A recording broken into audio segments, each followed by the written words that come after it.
Dana, we have an old favorite who was there, both of us, mostly you, but also with me. He overlapped you. 5 years with me, and then you a year. Jackson. Victoria, the lovely. one and only Victoria Jackson. Mm-hmm. We had a great chat with her. She is so fun and bubbly, and I think very memorable from the show because we all sort of had a crush on her. She's very nice, very sweet. She seemed like such a down-to-earth young lady. Yeah, I mean, I think in the early days, people might think it's a character she's playing, but she's exactly the same person on TV, not on TV. And she does some really funny songs with a ukulele with her style and singing about different topics. Oh, yeah. And they're really, really funny. So I'd stay tuned for those. And she's just a kick in the pants, Yeah, there's a lot about her I did not know, and we really just cracked up, and she's so sweet about everything. I remember I did a few sketches with her. You obviously did more, but what a sweetheart. And also, but they should know, the audience should know that right after we did this, about a week later, she did announce she's having some health problems, and that's why we don't address it. But I think that's up to her. So, but we just had a great chat with someone we are fond of. And, and hopefully you'll laugh along with her. Yes, and we wish her all the best. And I just enjoyed talking to her so much. I'm so glad we got her on the show. So enjoy the one and only Victoria Jackson.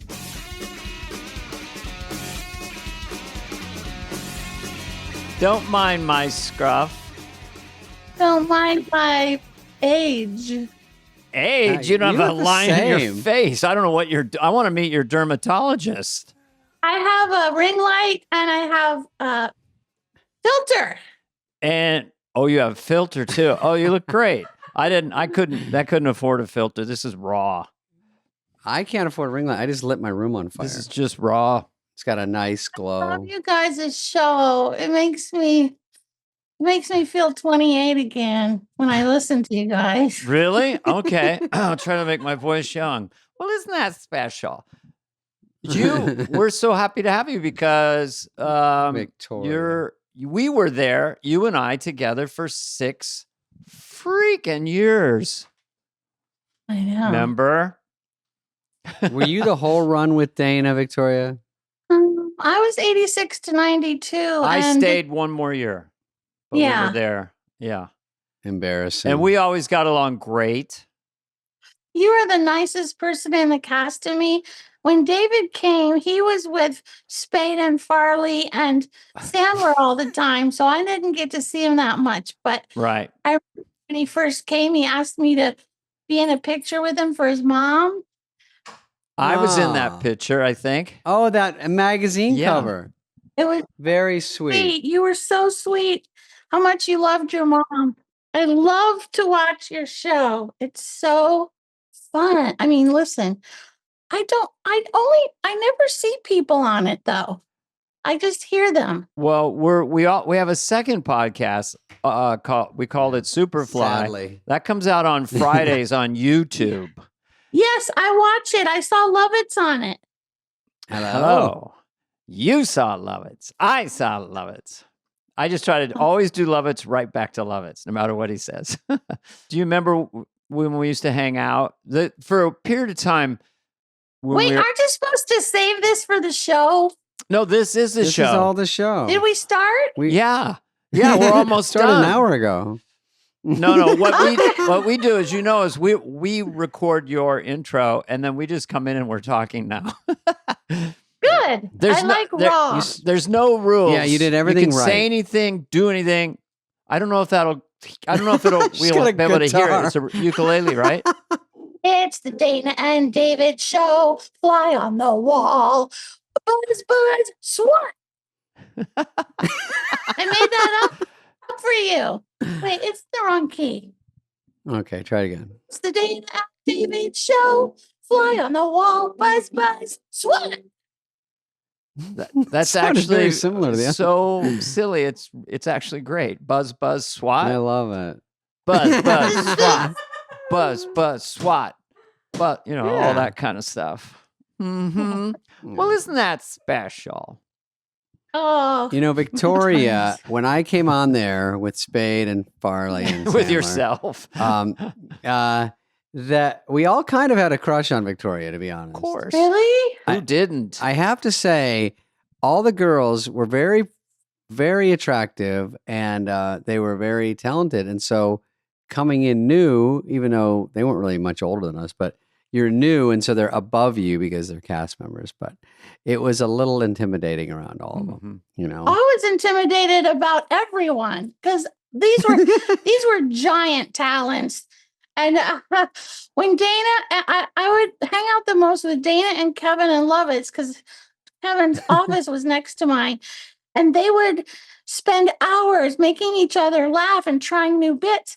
And I was just in there laughing. I couldn't come up with one add-on. What do you call it? What do you call it when you add Ad-lib. Tagline. Tag. Tag. I couldn't come up with one tag. And they would be inventing Hans and Franz. And I'd be like, oh, yeah. I couldn't. I had no idea how to make up a character. And the weirdest thing is, I haven't been on the show for 30 plus years, and I'm still trying to figure out how to do a character and make one up. And I even enrolled in an improv class at my church. Recently. Oh, really? A month ago. Oh, good for you. Because he's teaching improv, and he's really good at it. And the only thing I've come up with in 30 years is Harriet. I'm Harriet. I'm a blue-blooded liberal from my head to my toes. Obama, I love him. Why? Cute baby pictures, herbal garden, free condoms. You're never too young or too old. I'm a good person. I got a new washer dryer. I took empty cardboard boxes down to the end of the street. I created a neighborhood. I'm a community organizer. Well, that's amazing. Well, you did That's it. amazing. Yeah. I'm watching you talk as Victoria all up here. And You might want to go lay down. I don't know. I got kind of turned on. I don't know. Is that a male or female kicker? It's very sultry. You don't know. Yeah. well, that's all I've come up with in 30 years. And I actually stole it from my friend, Fran, who was making fun of her ex-husband's new wife. And I said, can I buy that from you? Because I haven't, and I gave her $50. It's a funny character and a That's funny about- take. That's a good fair On price. SNL, though, didn't you update once you kind of took off like Yeah. a fake wig and then you had a brown yeah, wig yeah. and you did Yeah. sort of, this is the real me or whatever. That was- Yes, that was the same low voice, but not as low as I just did. But that was because, I was getting tired of being typecast as the ditz, even though that's the strongest. I'm good at that, Yeah. Yeah. And so and also Jan and Nora were always being mean to me. And I thought, and I kind of smushed it all together. And I was like, I felt like people wanted that. They wanted to see the real me. I was like, okay, shut up, Dennis. I was like, I could be like that if you want me to be. I'm trying to be a nice person, but Christ, she turned on me like a rabid Wolverine. hey, that was perfect. Okay, yeah, Miss Vic coming on with the heavy duty artillery tonight, huh? Okay, what do we got? Some kind of high pitched character was going to do a handstand on the desk tonight. Is that our move? Oh, I can't do them anymore. I did my last handstand stuck it at age 60. Stuck it. You're Whoa. 60? You don't look 60. No, I'm 65. With I just Holy shit. enrolled in Medicare. And I had to listen to all these boring conversations about supplements and Plan A and Plan B. I'm like, I just would rather die than listen to you one more second. Oh my God. So you were on the first. I just want to give people a little bit of background. I think one thing that's very Yes. quirky is that you befriended, for people of our age group, Johnny Crawford of Rifleman, He played the son of the rifleman who had this rifle. Everyone else was using a 6-gun, so they'd pull it out of the holster, take him like 10 seconds. He would just point the rifle and kill people. Yeah. But then I used to do Johnny Crawford in my stand-up act when I was in college. What? Because he always said, Pa, how come I sound like dinosaur? Pa, you ain't going to get This is scalped, early stand-up, Derry. but explain your friendship with Johnny Crawford and how he helped you in your career back in the 80s. I'm trying to get rid of my ring light so I look naturally dewy. Naturally, you look dewy. really good, honestly. Well, great. Yeah. You know, Molly Shannon did all the characters that I wish I would have thought of. Superstar, and I'm 50 years old. I mean, man, those were fantastic, weren't they? Oh yeah, she's great. Yeah, she's incredible, and it would have been fun to see you two together. You know, because you could dance. You have great legs, and you're like dancing, and you could move and do cartwheels. You could do flips. So I can see there's a kindred spirit with Molly. Well, I do. I like physical humor. I don't think about it; it just comes out. But you guys, man. When David was late into our cast. Yeah. But man, I was so spoiled, laughing all day for 6 years in a room with Dana and Kevin and Lovitz, that when I went into the real world, it was so depressing. Normal people are boring. Such a real quote. Normal people are super I know. That's what Lauren says. He always has to be around funny people. Man, I missed it so much, but I watch a lot of YouTube, so I feel like I'm still with you guys. Well, we laughed our ass off. We did, and you were kind of our mascot. We did some silly. Do you remember we'd have the dance parties in Kevin and I's office? We would put on "Don't Get Me Wrong" by the Pretenders. And Dennis would come in his socks and do this funny game. Don't get me wrong. It was one of those times just to release the tension. We would just go crazy in there. So Actually, much Victoria, I had a something happen with you quickly, Dana. What? This is, if you remember this, it was not gymnastics related. It was, we were doing a Schiller Vision. I think it was you. Tell me if you remember this. So a Schiller Vision, which Dana knows, is a little video that goes on at 5 Tom to 1. Schiller wrote and directed these little shorts, and he would kind of make little mini movies, and some of them were just quite brilliant, actually. Some were black and white, some were whatever. They were always, he did that famous one with Belushi dancing on his grave in black and white in the old days. So sometimes they'd ship us out to do a Schiller Vision, and I think Victoria and I played a couple, and the only part I remember is like, the last scene was, we had our whole life, and now we're fast forward to we're older, and we're walking along on the upper west side, but that river on that other side, whatever that is, not Central Park side, but the other side. And we're walking along, and then things are going well, but like a nuclear bomb drops on my head. I don't. I have no memory of don't that. remember this. Okay, so Dana, I don't remember. I have that. a bad neck already. And this this is part of it. I'm telling you. Oh, yeah. They drop like a fake looking bomb that looks like Not a missile. good. And they have a guy in a ladder about 10 feet up. And even though it's made of plastic, it's kind of heavy. It falls square on my head, and then I fall over and die in the scene. And it hit me directly, jammed my spine down into my coccyx. And it's just bad for your neck. And we kept doing take after take. And I didn't want to be a puss, and I didn't want to complain like anything when you're on a set. But I remember I kept going, this hurts so much, it jams my neck down. Even though it's light, but when it falls. And now you have neck issues. Yeah. And I still have neck issues, and so for some reason I blame Victoria. What? I don't even remember the sketch, but I did. What? As far as injuries, there was one I'm time, kidding. it just is in my head indelibly. Running behind Victoria, we're running to do another sketch. It's all dark. There's wires around. And Victoria did a massive pratfall.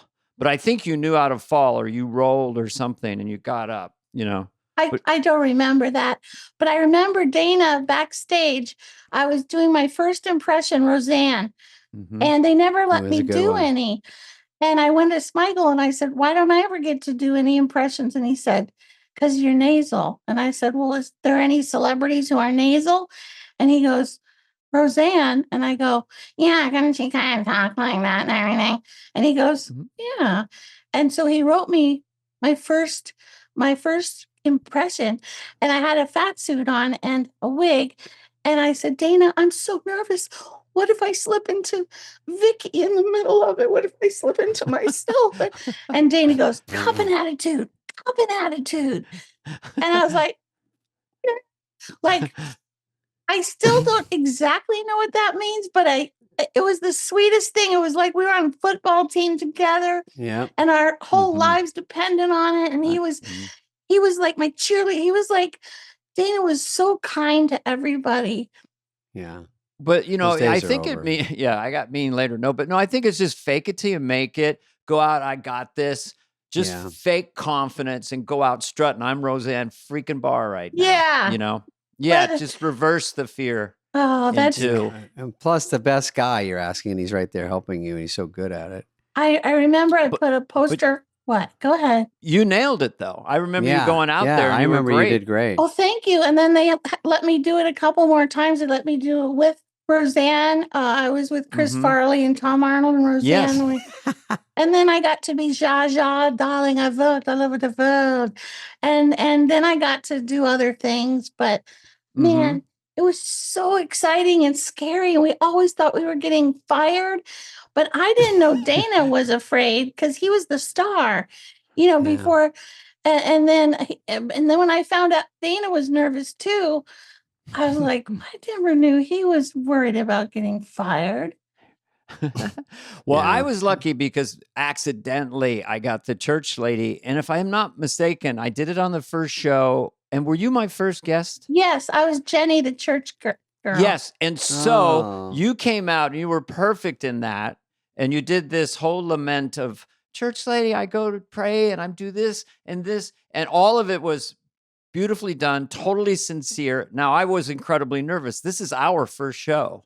Yeah. But you said this whole setup and I pray every night to Jesus, whatever. And then isn't that special? And got a huge laugh. And that relaxed me. But that was you. You set that up. No, I was the good straight man for the church lady, definitely. Well, that's a hard job, though, to do it right. You got to nail it.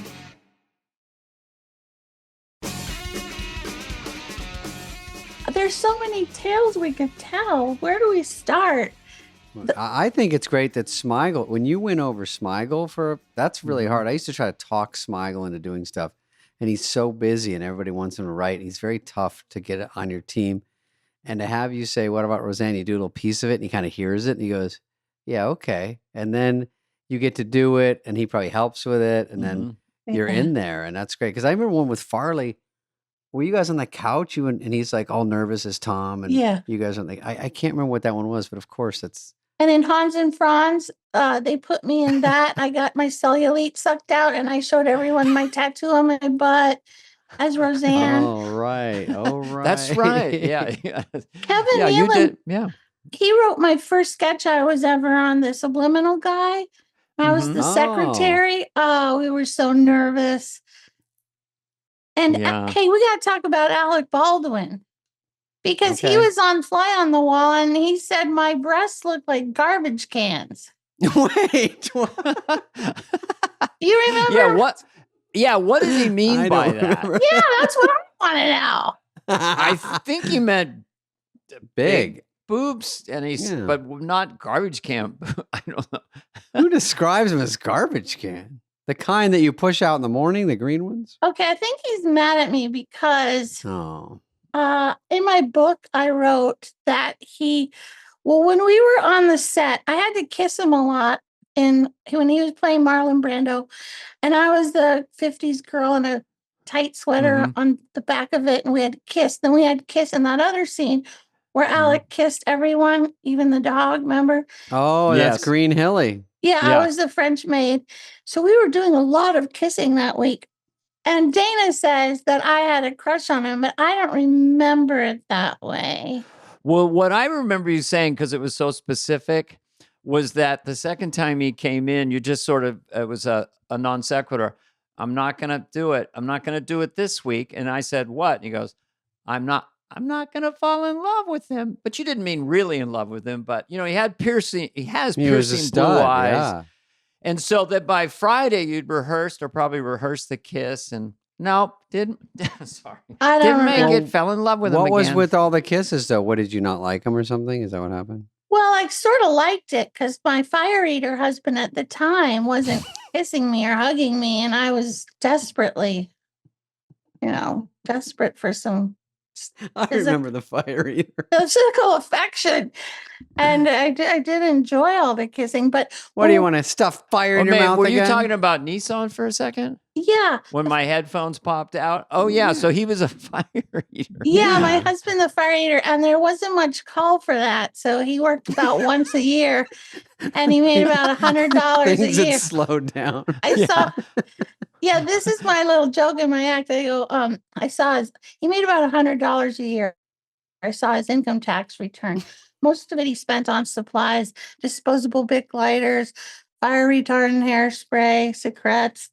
When we got divorced, I got half of his stuff. I got a Bic lighter. I keep it as a memento. But he had That some. doesn't seem like a very good settlement of a divorce, a Bic lighter. And two sucrets. He got a lot of money. Oh, I know. But Yeah. you and got I pay you in Scarlett. flames. I got Scarlett, and she's 38 now. Oh Aw. my gosh. She's pregnant with her third child, my grandchild. Who's the Aw. father? Hello. I love Love it.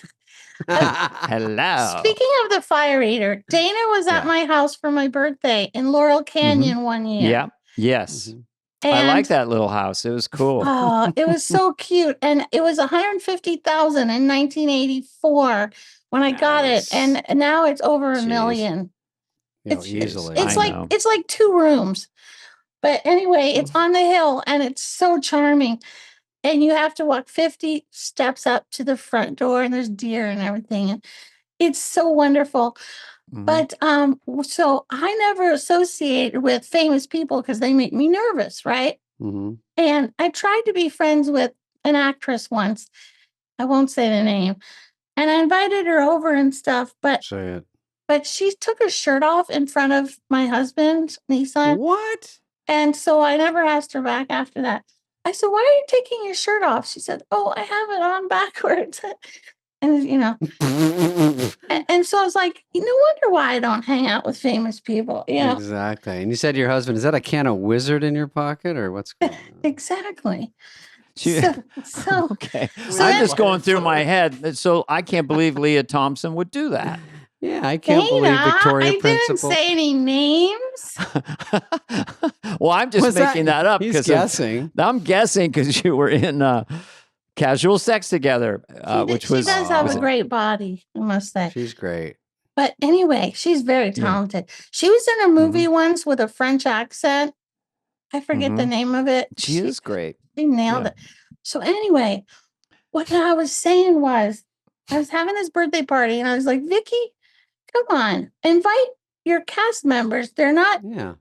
monsters. They're human beings, And so I invited Dana and Dennis and Phil and Bryn. Mhm. And Milt Larson was there, who owned the Magic Castle. And he gave me my big break to do stand-up at the Variety Arts Center where I got discovered for Johnny Carson. So he was there. And Robert Downey came because I had just done the pickup Ooh. artist with him where I had to kiss him a lot. And it was so funny. He came with a guy. They came in the front door. They slowly walked through my whole house. I'm like, do you want a drink? Do you want a drink? Do you want anything to eat? And I was so proud. I had a bathtub full of ice and drinks. I thought that was so clever because I never hosted anything. I'm like 28 or something. And Scarlett was 2 years old. And she's 38 now. She was 2. She's in the bathtub too. Uh-huh. No. And so Robert Downey slowly walks through the house, but kind of like a king. Very slowly, looks around and then walks right out the door.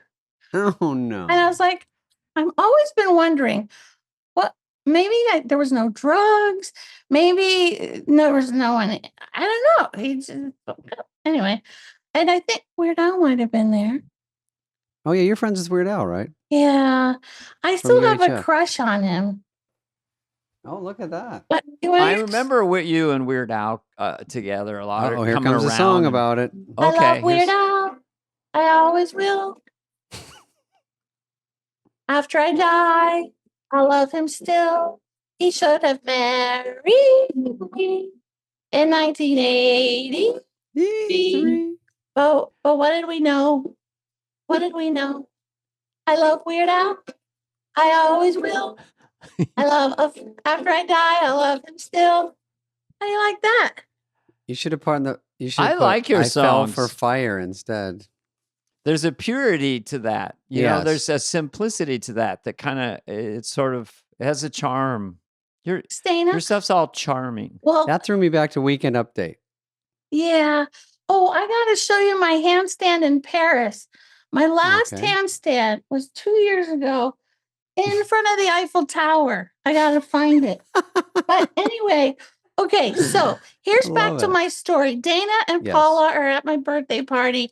Yes. I'm nervous. I'm trying to be friends with my famous coworkers who intimidate me. Can you Who you're imagine? already friends with. You guys are so freaking talented. Like right now, I'm gonna have to calm down the rest of the day from like being with you.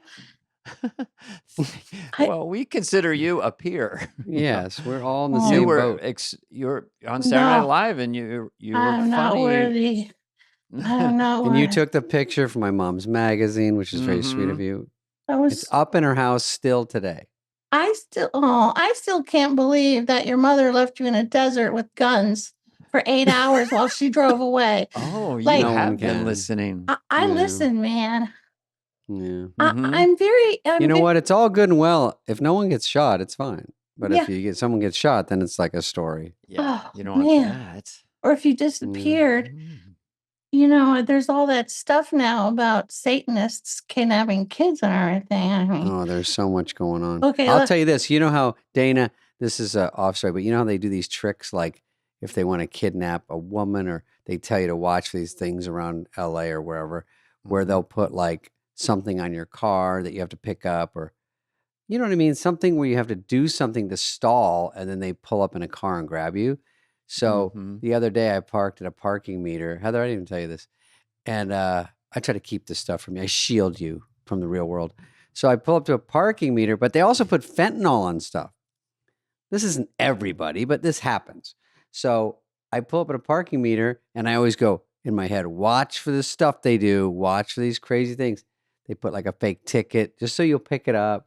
Then you get a little dizzy, you know. So it's a great scam. So anyway, I jam my shitty credit card into the parking meter so they can slurp all my money, and it won't fit. So I look under. There's already one in there.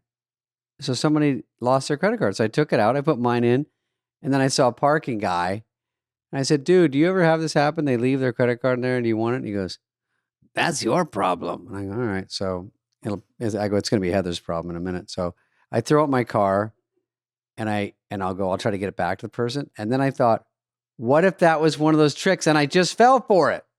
I grabbed it. It could have been covered in fentanyl. yeah. What was the name on the card? Dan Garney, is that your stage name? I was in West Hollywood, and I lost I my was- card you know in a what? meter, so. You know what? That was mine. Was it But a Discovery back card? to Yeah. Victoria's story. What do you want to No. tell us? Well, I thought it was interesting because while we were having my birthday party, All a right. young, good-looking 17-year-old comes to the front door, and he goes, Ooh. "Is Nissan here?" And I go, "Who are you?" And he goes, "Can I talk to Nissan?" And I go, "Who are you?" "I'm his son." And I go, "What?" Aw. And so I go get Nissan, and there's a blonde woman in the driveway 50 steps down. And they talked for a while. And after the birthday party, Dana was there. I was go, there. yeah. Paula. I go, who is who? And Paula, who I adore. I adore Paula. I She- adore you. Everyone loves Paula Paula. always adored you. See, I curl my hair to look like Paula because hers is naturally curly. Mine isn't. Yes. It's too curly for her. So you find out that your The husband kid's has 50 a steps son down. who's 17. You didn't know. And Paula has a perfect body and perfect hair and a perfect face, and she's the sweetest person. Okay, so anyway, so It's true. so when everyone left, I go, Nissan, is that your son? And he goes, oh, that lady slept with everybody when in Baltimore. She slept with all my brothers, It's not my son.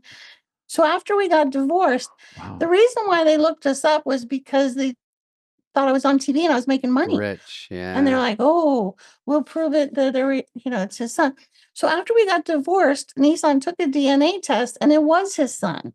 Oh boy. And the funny thing is, he looks just like Scarlett because it's Nissan's genes and a blonde wife. And Scarlett and Christopher look like brother and sister. Christopher turned out to be a famous artist. He's a really good artist. His name is Christopher Mir, MIR.com. Okay. And it's just kind of interesting how, how life is. It's like, Nissan was 10 years older than me. And, I was like a Baptist virgin when I met him.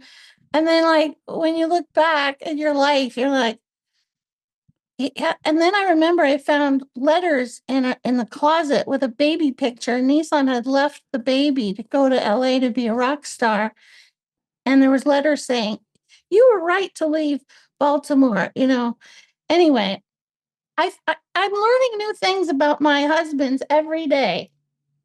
Are you still married? I'm married to Paul, the SWAT guy, helicopter police pilot. Yeah. Mm-hmm. Oh, we've been married 30 years. Yeah, I think I remember Paul, of course. Yeah. Yeah. When he came to the show for his first time to see me at SNL, because we were starting to long distance date, it happened to be the night he shot and killed the first man of his career. And I just go, maybe he was anxious to see me or something. That's my little joke. Because I'm just processing that. Yeah. Okay. Yeah. So picture this. He comes to the set at 8H and he had stayed up all night, filled out paperwork, gotten counseling, because that's what happens if you kill someone. Yeah. And he comes to the stage and I'm getting out of an alien spaceship with eyeballs on my nipples because we're doing a sketch about a planet where women's eyes have mutated to their nipples because men stared at women's chests for so long. and Jack Kirsty, Handy or was Deion Sanders in it? No, that was a different one. Okay, go ahead. I don't know. Sorry. Kirstie Alley was our leader, and Paul comes up, and I go, Paul, this must be so surreal for you to kill someone and stay up all night and see me getting out of a spaceship. And he goes, yes, it is. Because that's how he talks. And I thought, man, our worlds are completely opposite. Then I took him upstairs and I introduced him to the cast. I said, hey, everybody, this is my boyfriend, the cop. And Mike Myers goes, hey, you got any war stories? COVID. And COVID. I have a residual cough from COVID. So anyway, he goes, got any war stories? And Paul goes, I killed a man last night. And there was silence. Oh my gosh. This is in my act. Because it's true. And it makes everyone. There was silence. And I realized the comic genius minds of this century couldn't think of a comeback. Dana, you were probably in that room. Do you remember? Yeah. And it was just, it just sort of hung there. There was no way to come back. There's nothing with funny. That in any funny way. The only one who might have been able to come back, maybe Norm Macdonald. There's certain comedians are, Oh, yeah. But I just thought Paul was just very sincere. So I didn't want to undercut. Yeah. Well, he moment. didn't feel bad about it because the guy was shooting at his wife because she wouldn't wife swap anymore. And the tale guy, as old as time. So she called the SWAT team. They came. The husband pointed a gun at Paul, and he was trained if someone points a gun at you, you shoot them. So he didn't feel bad. But we've had a very difficult marriage. And it's really, really, really difficult. What is difficult about it? Yes. Oh my gosh. Well, for one thing, we disagree on the definition of adultery. Oh, yeah. Okay. Let's. That's a good argument. Yeah. And I wrote, what is your definition versus his? well, I think flirting is adultery. And I think when he comes home from the gym with fake tattoos drawn on his biceps by an 18-year-old hot lifeguard, that's inappropriate. And he thinks it's harmless workplace fun. Harmless, because he was working part-time at the gym. But anyway, we have a lot of fights about that. But I write out all my pain in songs and poems and paintings. And I just made an album of 18 songs. And a lot of them are about my difficult marriage. What is the name of the album and where can people get it? And Paul won't listen to it because, it's about called him. This Isn't About Paul. It's Well, called Paul I listened to Hate this Paul. podcast. I Hate Paul is the song. Actually, I did write a song called I Hate You. Here we go. Here comes the guitar. Everybody quiet. Sometimes I fantasize we never met, we never got together, never got reconnected. And although I tell my friends that this will never work and that I despise you and that you're a jerk, I would never say I hate you. All right, so there's that one. But anyway, another winner. I like it. these are better. This is called When I Get... So what's it called? Okay. When I Get Home? What? No. When I Get to Nashville. When I Get to Nashville. Victoria And Jackson. see, this is my handstand in front of the... That's sweet. That's a famous statue in Nashville. You know, the naked statue? Mm-hmm. And on Music Row. You had clothes on, though. Well, I do, but they don't. But like, there's songs like... How do you undo? How do you undo? I do. Oh, yeah. How do you undo? I Clever. Yes, but China Phillips thought of that line. And I'm in China Phillips' Bible study group. Okay. Is it online or does she live in Nashville too? No. China Phillips lives now she lives in the Hollywood Hills. And, Billy Baldwin's her husband. Yes. And China is on fire for Jesus, and I'm a Christian, and I was watching her YouTube called California Preachin' because her parents wrote the song California Dreamin'. Remember the Mamas and the Papas? Great, yeah, of course. incredible That's song. her parents, and like she's a good singer too. Wilson Phillips, China. Yeah. And they had that hit "Hold On for One More Day," and yeah, China Phillips. Like I would now. Go ahead. You can. No, I was faking like as if because David did. I thought it was. No, when I asked her, say we apologize for when we did a Songs to Save the Chickens with Michael Bolton on the show, and we did Wilson Phillips, and we had 2 extras, and then Farley played the. Oh, you did? I forgot that. You were there. You probably played. I played Dave Perner from Soul Asylum, or Kurt Cobain, or Tom Petty, or something. But I remember that. Tom Petty. I played Dylan, right? Was that the one? Was that in that we're all standing and Michael Bolton sings? Instead of "We Are the World," we were doing "We Are the Chickens" or something. Yeah, I think I played Dylan, and Victoria played Roseanne Barr. I was Cyndi Lauper when we did the "We Are the World" thing. Oh, you Cyndi Lauper? Yeah. And they put they put a thing in my neck so that when I sang the big note, blood would squirt out, and it worked, but you couldn't see the blood because I was wearing red plaid. No. Yeah, you couldn't see blood was squirting out of my neck. That was an unforced error by the wardrobe people. That usually doesn't happen. A matching blood shirt versus comedy blood squirt.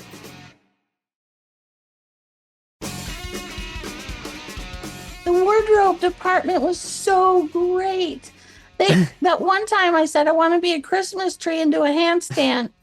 And Pam, she came up with this brilliant costume. I still have it. and it was a Christmas tree. And I said, you have to balance all the ornaments because I'm balancing upside down. They're geniuses, that wardrobe Yeah, department. they are really. The wardrobe, the makeup, the crew, they're all everybody. crap. Never miss or a they step. couldn't make it. But they can improvise something up really fast. Yeah. We need Victoria to come out of a giant cupcake. We have 20 minutes. Yeah. Right exactly. away, sir. Yes. Yeah. And you get spoiled, and every job after that is so much worse. You know, I Because it's mean, all slow motion. Yeah. Movies. And, Well, go back to China Phillips. We interrupted you. I'm sorry. Go ahead. well, China thought of that line. So like we have this group called California Healing, and we read the Bible and pray together. She made me one of the leaders. I have to do it tonight, actually. And we pray and study the Bible. And China is really good with funny. She's very funny. She's very charming. And I loved her YouTube channel. So I would always write stuff, and she wrote back. And then, anyway, we're in this group together. And so she said, how do you undo I do? And I said, China, can I steal that? I thought of a song for it. And she didn't get mad.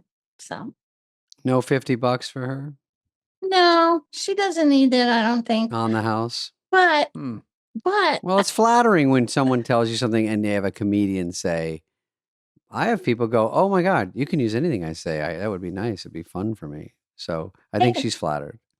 Well, John Lovitz wrote me Victoria's Secrets on the show, and I still do that in my stand-up act. Oh, good. Do you remember Victoria's Secrets? How does that bit go? Well, I was always very uncomfortable doing seduction and arrogance. I've analyzed SNL my whole life since I've been gone from it. And because in the Baptist church, I was taught, don't be seductive, don't be arrogant. And Jan Hooks was really good at those. And I was really good at, Jan Hooks was good at everything. Okay. Yeah, everything. she was great. But I don't think she can play innocent. That's my specialty. Of course, that was you, yeah. I am getting bitter in my old age. So I don't know if I'm so good at playing innocent anymore. And I've been working on seductive and arrogant for 30 years. So maybe I can pull it off. We all have. Give me a little seduction. Yeah. What would be that attitude? Look at that. Well, it's the Victoria's Secrets thing. And John Lovitz wrote it for me. Okay, I go, I have 3 secrets I'd like to share with you. But shh, don't tell anyone. It'll just be our little secret.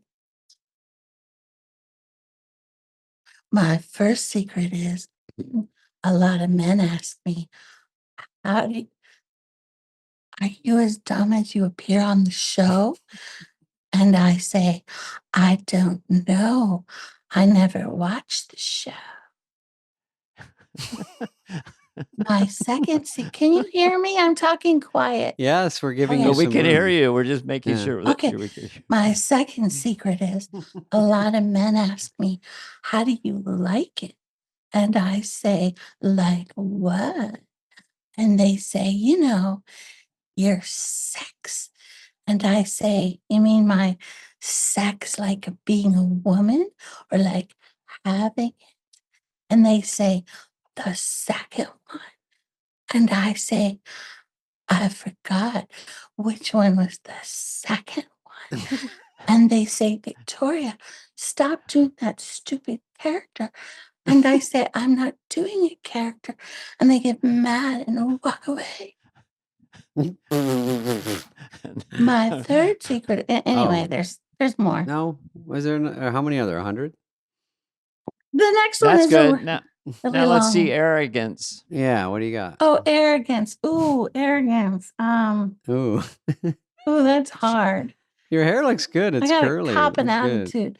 Well, I curled it for you to look like Paula. I am.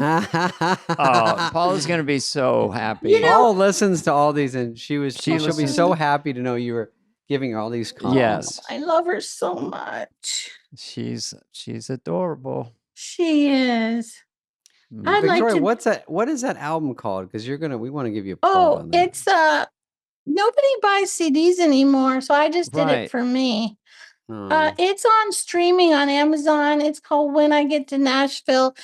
And then there's some stand-up at the end, and one song is Like a Dog. When I get to Nashville, I'm gonna knock them dead. I'm still trying to get to sing at the Grand Ole Opry, and they're not having me. I don't know why. Well, wait till this comes out and people Wait start till this comes slurping that out. up off of Amazon. Mhm. Yeah. Okay, arrogance. I am the best. No, I can't. Give me some You're not lines. Give me arrogant. some No, lines. it's funny. You're so not arrogant, which is one of the nicest I just do it things. as a character. Let me tell you something. We could very easily come to your house, and flick you with our little finger, and you'd fly across the room and land in your own baby poop. That's coy arrogance. That's Franz arrogance. This is Hans was almost effeminate in his arrogance. Oh, I made up a poem once about an arrogant girl.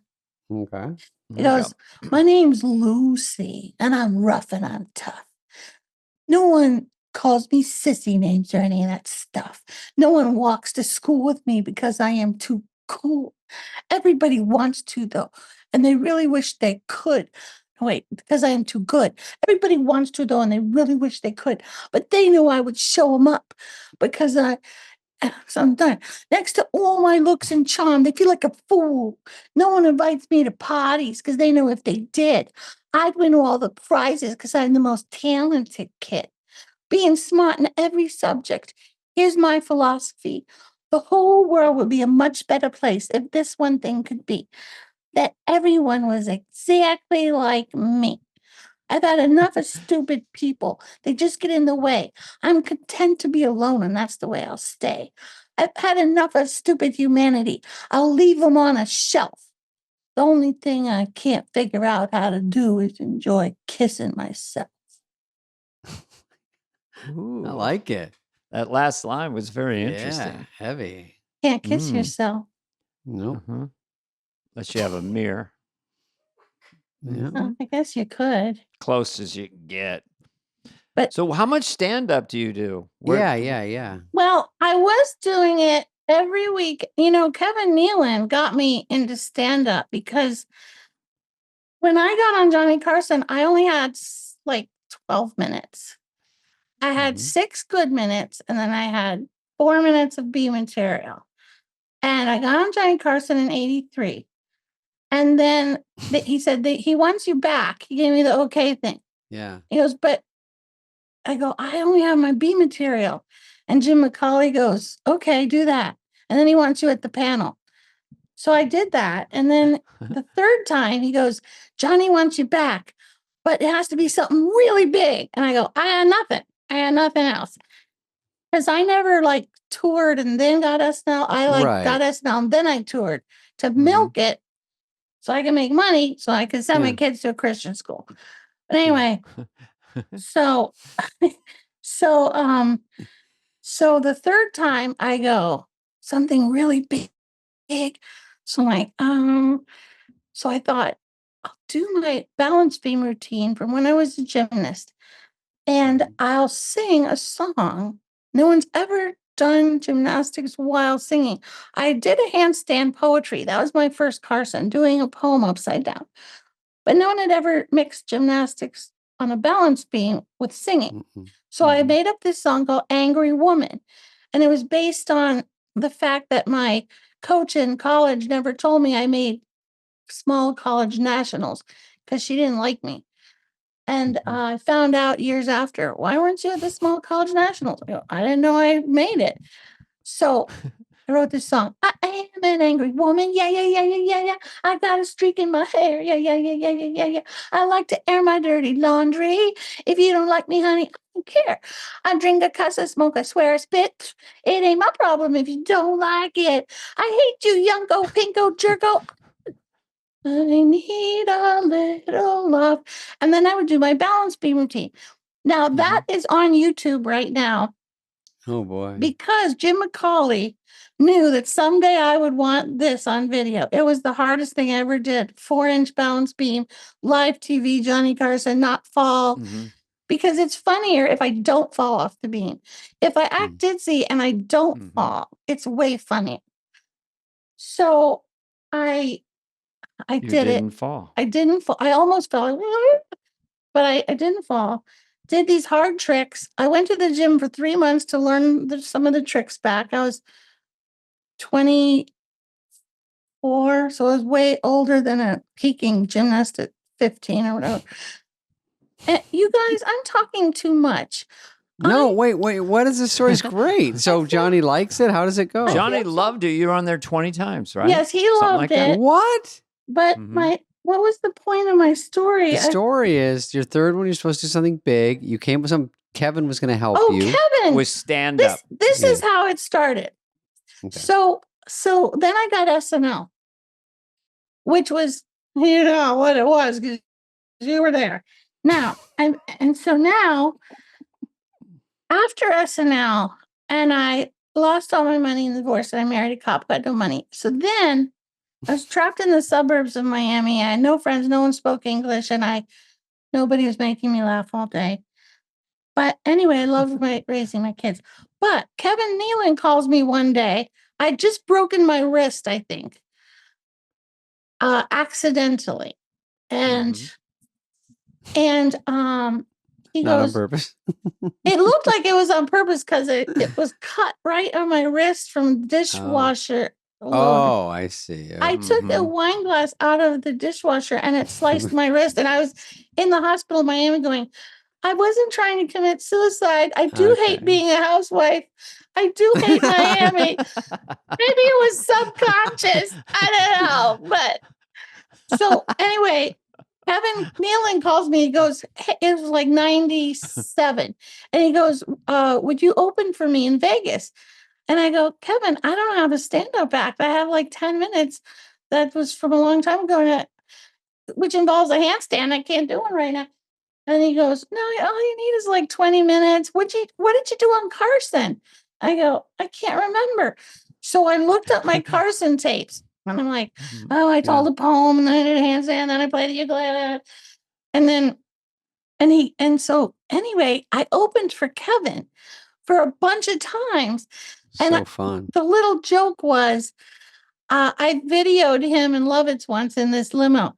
And I go, Kevin, why did you think of me to open for you? And he goes, because I wanted someone who wasn't that strong.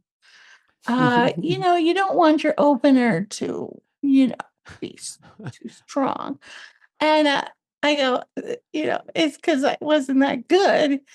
So I wouldn't show him off. You know what I mean?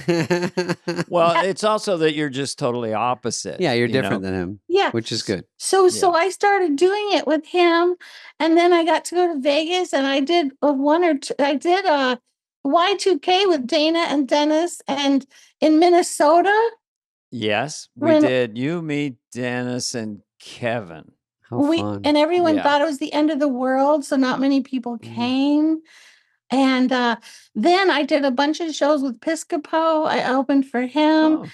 And then I was doing it like once or twice a month for my whole motherhood years in the 90s.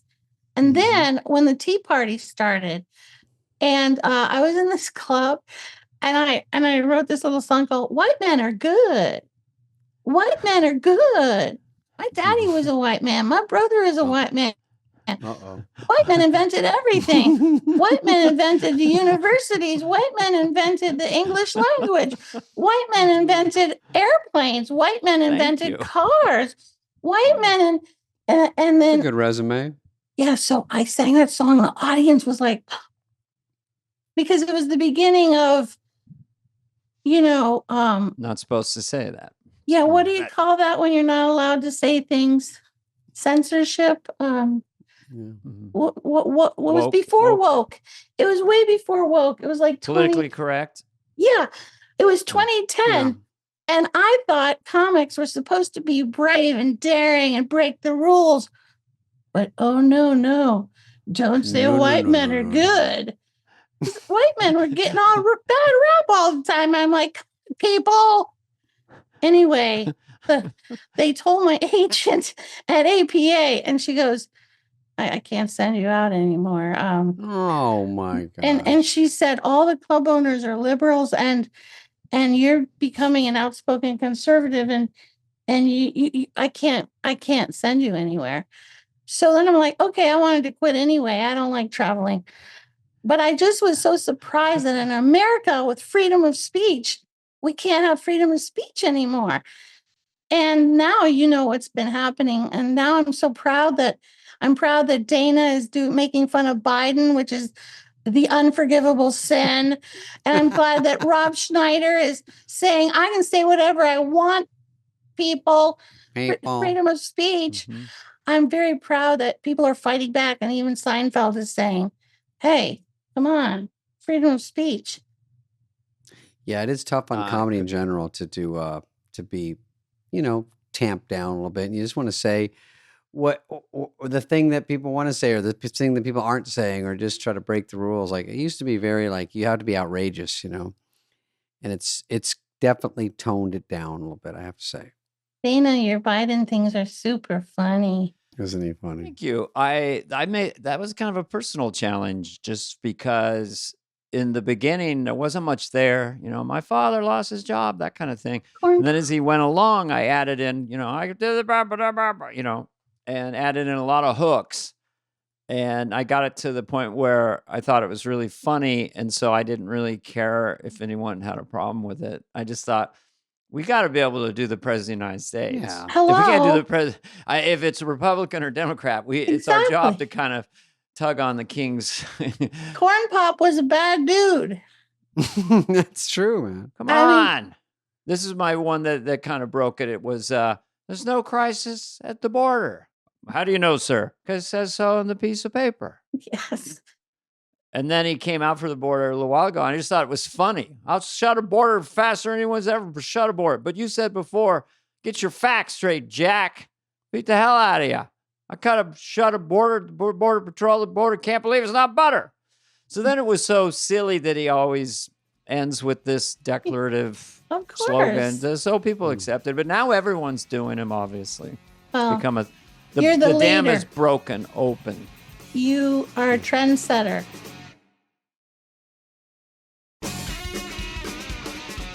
Victoria, before we let you go, I wanted to say, I do remember you did a lot of Toonces, didn't you? Toonces, yes, the driving cat. I was so happy because I didn't have any lines.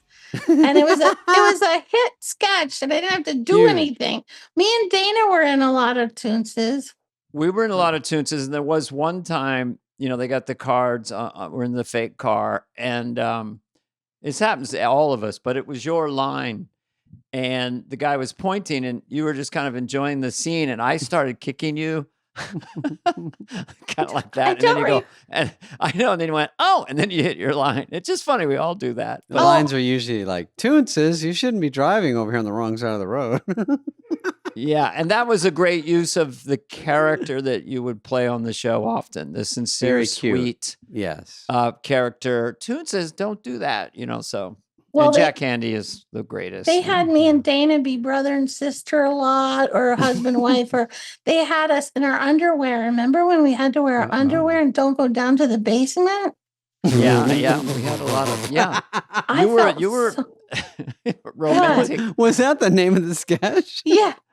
Don't go down to the basement. And I felt so naked. I don't feel naked doing gymnastics on the update desk with my butt in the air, because that was my whole childhood. But I feel naked standing upright in my underwear. Well, the idea, it's a uniform versus your underpants. And even though they look the same, one seems like normal. Mm-hmm. Well, also, Dana, when you were on other Fly on the Walls, you were talking about the Italian restaurant where you were. Oh, right. You were humping me with my legs in the air. Yeah. That was one of the biggest laughs that I've ever participated in. I wasn't really doing much. It was just the situation and the build-up and the scenario. And it's true that right before they said, maybe don't do it or do it as much or move around as much, but we just did it. And it was a big laugh, and you were the perfect one to do it with. Well, the funny part to me is I didn't know anything. All of a sudden, people come up and they go, Siobhan, quit this sketch. You have to do it. I go, what sketch?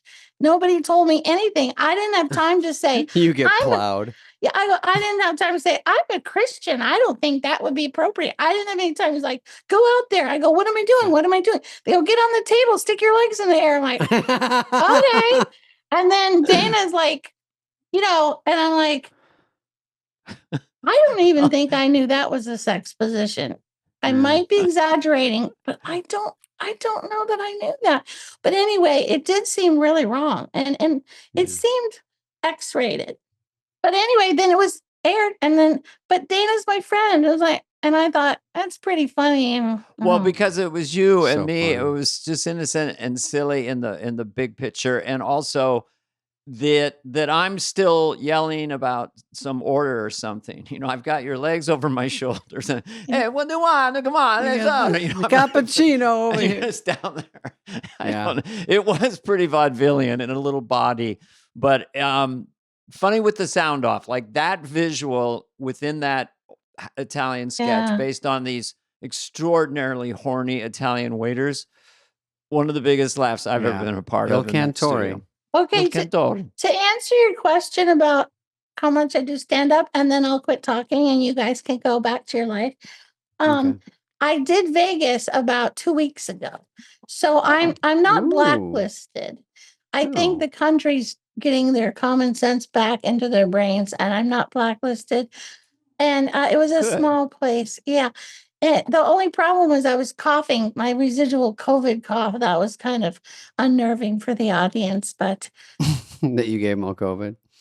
Yeah. They're like, yeah, I think things are loosening up a little bit. I think there was so much exhaustion over you can say this, say that at this point it's kind of like no one has to come to your show. Just don't or watch anything they want to watch, Right. If you don't like a Netflix special, don't watch it. I mean, it's just freedom. Maybe this is controversial. What if the screen just went completely black and our podcast was canceled? I know. Well, Victoria, we love you and we so miss much. you. Thanks. And if you come to Southern California, please reach out. Okay. Yeah, Thanks for your podcast. It's super good and entertaining. And we appreciate David and Dana's laughs that you've given us all these years.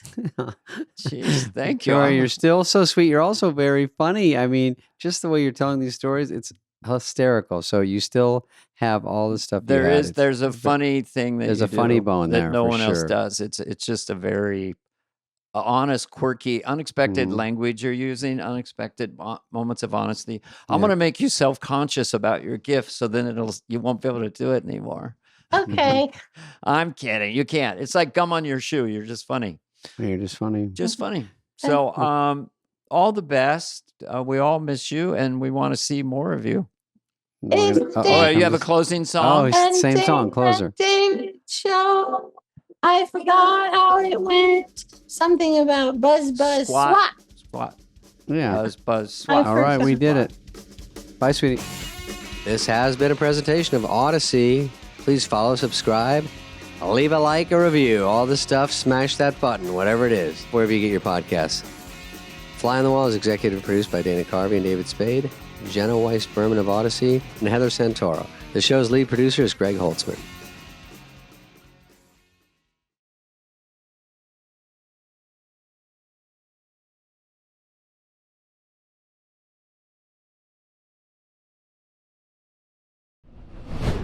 Now, the reason we brought you guys here is to talk about Wayne Gretzky. We have a secret, though.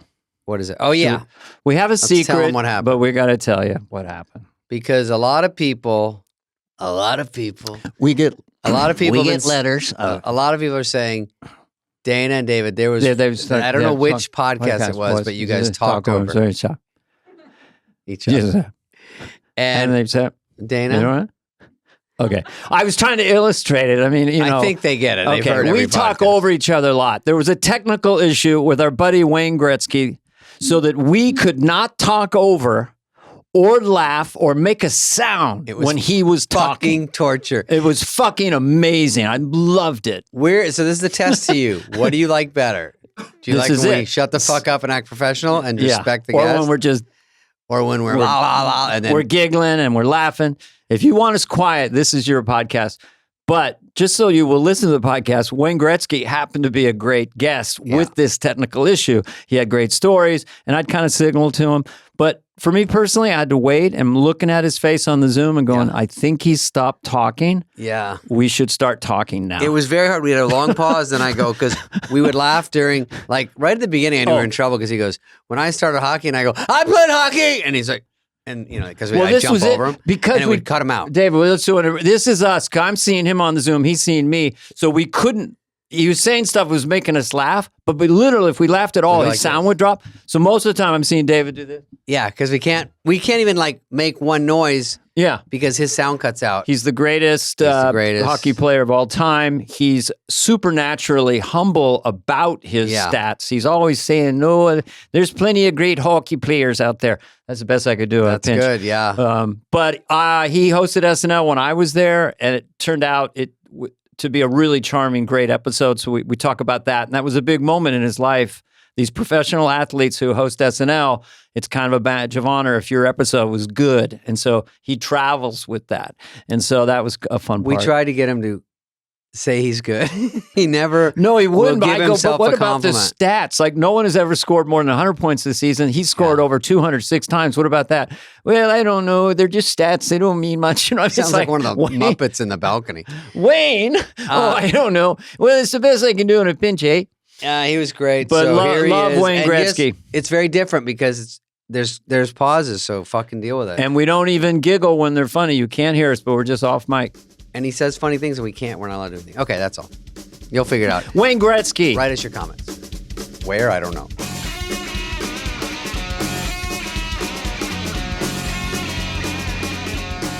I heard that David actually is a speed golfer. Like, he walks up the ball and hits it. And according to John Lovitz, is a pretty darn good player. Yeah, but anybody look good playing beside John Lovitz. Right off the bat. Why do you say Blasphemy. that? I didn't mean just David. I mean all of us. Yeah. No one can golf, basically. I'm always surprised a guy who's shooting like 120, swearing and swinging the club and angry. I'm going, dude, you're going to shoot 120. Why are you angry? Just have fun. You know, Wayne is, I've seen him out at Sherwood, and the infuriating thing about him, among other things, is he's pretty good at hockey and he's very good at golf. And yeah. Well, you're better than me. Yeah. Wayne, are you good at golf? Just a question. I'm very average at best. Well, Dana, he smoked me, so. Well, if you with legal rules, no mulligans on a PGA course, could you, if I said the word 90 as a score, would that sound familiar, high or low? If I could play the senior tees for 60 years old and over. Do they move those up? I didn't even know that. Yeah, you know, I can't play back where my son-in-law plays. I'd shoot 120. So your son-in-law is one of the best golfers in the world. So that must be weird going out and playing with Dustin Johnson, I assume. No, you know what's funny about it? Everybody always says to me, the first question is always, how many shots does he give you? You think I'm stupid? He's always my partner. Oh, yeah. That's a very smart move. I think I saw a scorecard at Shadow Creek of maybe it was you and Dustin. Maybe you guys are all playing, but it was a very low scorecard. Yeah, he's when you playing with a pro and it's just for fun, are they almost extra great in a way because they're so relaxed? Do they take more chances, or they're just kind of laissez-faire?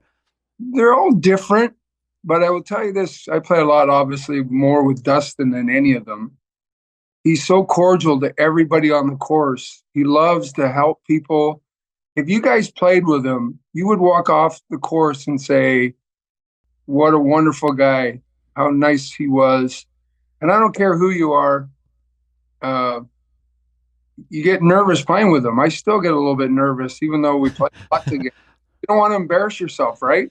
Yeah.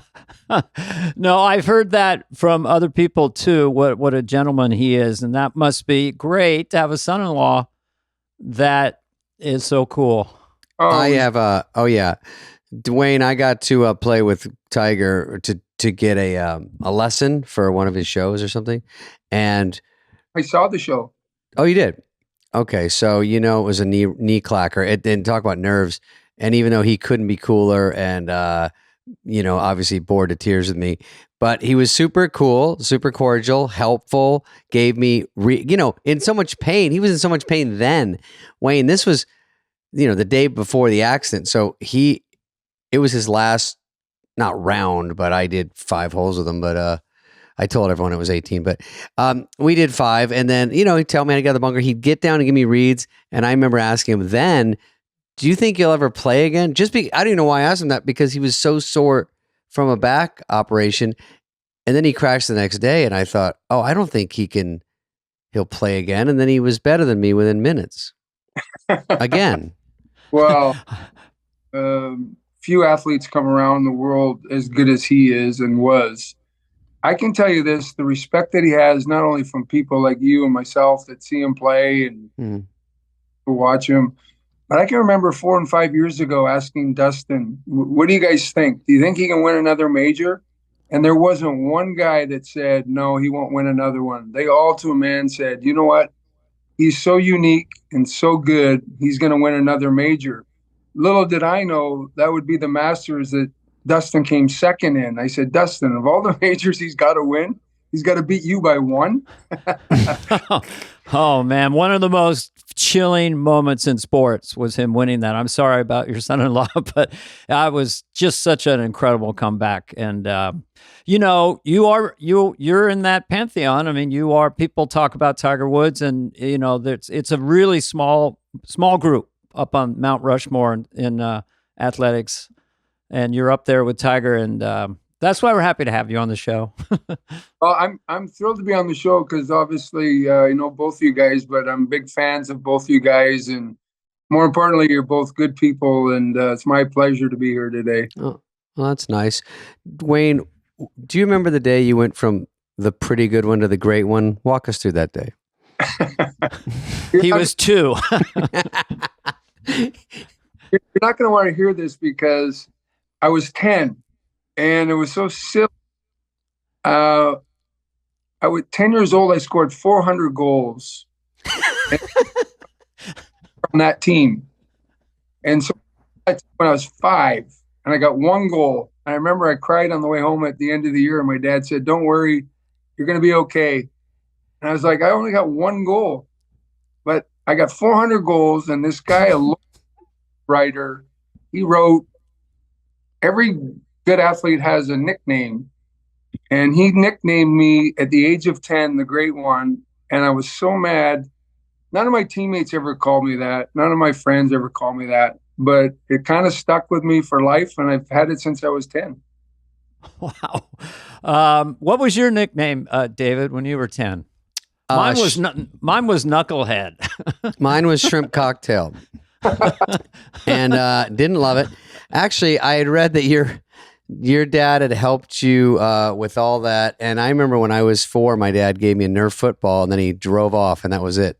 So if we have not a similar situation. Well, at least you had a parting gift. I don't want. I didn't know it was a parting gift. He goes, "Hey, play the dad home game. Here's a football and get fucked." It's a point of view, but obviously you talk a lot about your relationship with your dad, and I was just curious about your whole family playing hockey outside at night and just this whole culture of hockey. Well, your dad was just a crazy fan, right? Of the sport, of the game. You know what? He really wasn't. That's the it was more me than my dad. When I was like 3 and 4, he would take me to outdoor parks and ponds because we couldn't afford to skate indoors. And I would skate all day. And he decided one day, he said, you know what? I can't take this anymore. I'm going to build a rink in the backyard so I can sit in the kitchen and drink hot tea and watch him in the backyard. So it wasn't, he never pushed me. I get parents that ask me all the time, they'll say, will you tell my son how many hours a day he used to practice? And I would say, I never practiced. It was just, that's what I love to do. Yeah. From 9 in the morning till 6 at night, have dinner. Sometimes I'd skate 8 o'clock to 10 o'clock at night in the backyard by myself. And people would say, don't you think you're missing something? You're, hanging out with your friends, going to movies. I never thought I missed anything. And there was passion in my love, but my dad and mom both supported me, but they never pushed me one time, ever. It was never even an issue in my house. So, our house is really unique because my 5 kids are older now. I have a daughter that plays tennis at SMU. I had a son who was a golfer, but now he's at NYU taking business. I had a son that got drafted by the Cubs, and I have an older son who loves hockey and does hockey clinics around the world with him and I. And we have, there was never any pressure from me. I never pushed them. Listen, sports is our life. I've got to travel the world. I got to meet some wonderful people, some great opportunities. And it's all because I had a love and a passion for a sport, and nobody ever pushed me.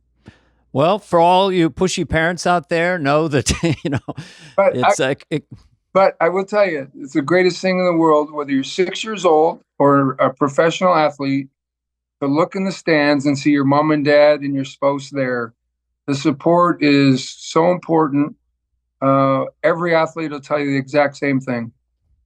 Did you ever do fantasy sports? Because when I was a kid, it'd be like shooting, and it's good. Did you ever out there by yourself go, and Gretzky's coming in, and Gretzky passes off. It's back to Gretzky. Gretzky scores. Did you have fantasies in your head as a little kid by yourself on the ice at 10 o'clock at night?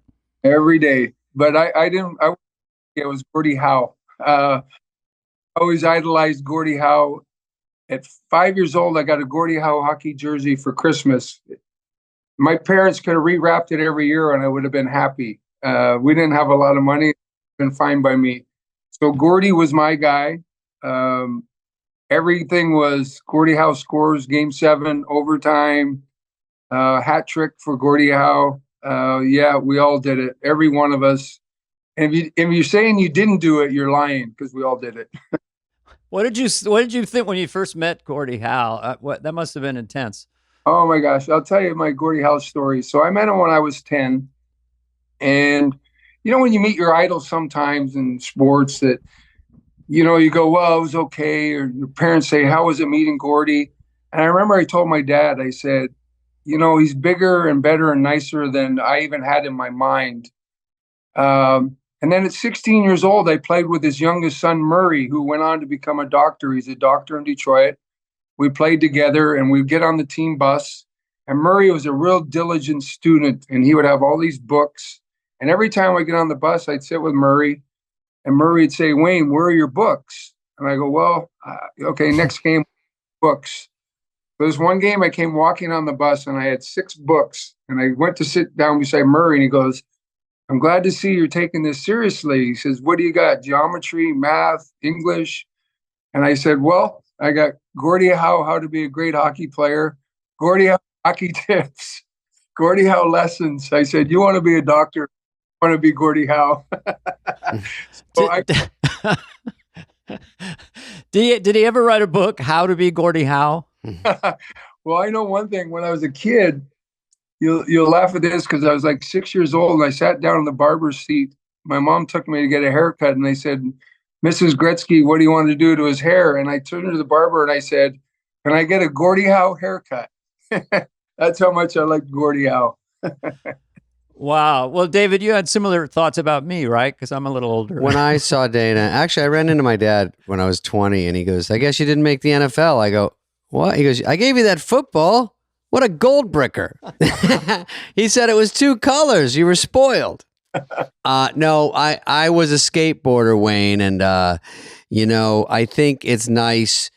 It'd be nice to be in your position. I think Dana and I have it in a smaller way, but when you do something and you see these guys, like if I ran into Dan Aykroyd, I was the same way with comedy. I think Dana was too.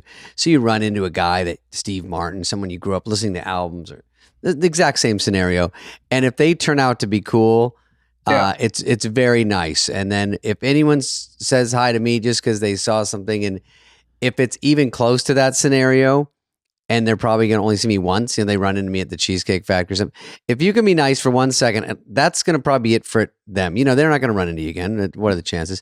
So I try. I know Dana's very cool to people. And I know, Wayne, I saw you out at the golf course, and always cool to everyone, even Kid Rock. You were nice to everyone.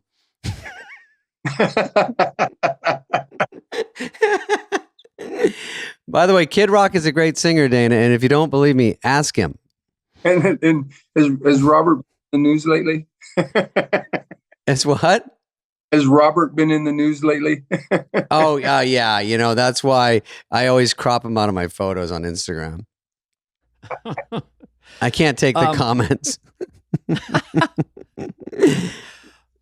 Well, for our listeners, just to reiterate, you still have 61 records, right? Or is that just Wikipedia stuff or NHL records? I honestly, I don't keep track of it, but whenever I go somewhere, that's what they say. So you would know as much as I do, honestly. I tried to put you in context for other people. I don't even know how to do it because weren't you the best player in the world by the time you're 17? No. But let me say this. People ask me this all the time, because it's all subjective, right? It's what you believe. And so for me, I always say that Ali, Jordan, and Tiger were the three greatest athletes that I ever saw. And I happened to get to know three of them, and they were all really nice to me. So listen, that's the great thing about sports, right? We sit around and we debate who is the best team, who is the greatest athlete, who is the best hockey player, who is the best baseball player. It's all debatable. There's so many great athletes. It's like your business. There's so many good people in your business. You can't just sit there and say, well, this guy is the greatest ever. There's so many good people. It's all personal choice. Yeah. I mean, there are a few stats that are at least eye-popping, but there's others. 10 MVPs, you scored over 200 points. No one else. David, Dana, let me explain. I've got the stats. He won the Hart Trophy, which is he's really good. Yes, the nicest. The Hart Trophy is for the nicest person, I think. I don't really know how it works, but he has a big heart, and you can tell. And he has. Reading his Wikipedia, that we don't know, and we're not laughing while you're talking, Wayne, because it cuts out. So this is killing Dana and I. We can't laugh over you, and we can't talk over you, and it's killing us. We're smiling because if you think we're not doing it, it's because you cut out. So we have to be. We're training ourselves. So I do love all this shit about him, but he doesn't like to talk about himself. I can tell. But I have an interesting question. Maybe. Yeah. Well, I found it fascinating that as a young man, you had to move out of your hometown because you were so famous, and you're like 14, you move it with a family. And what I found interesting, because I, have kind of a fear of flying. I'm not terrible, but and that you were flying around in a DC-3 that could only go to 9,000 feet, going around as a 14-year-old in a hockey league. What was that like? It was horrible. I really got over it because of it. All I could think of was it Ricky Valens that died in a DC-3?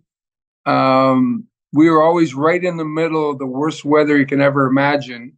And I think Edmonton and Calgary is cold. Sault Ste. Marie gets more snow and is colder than Edmonton, trust me. So it was a tough year, but you know what? I got through it and everything worked out okay.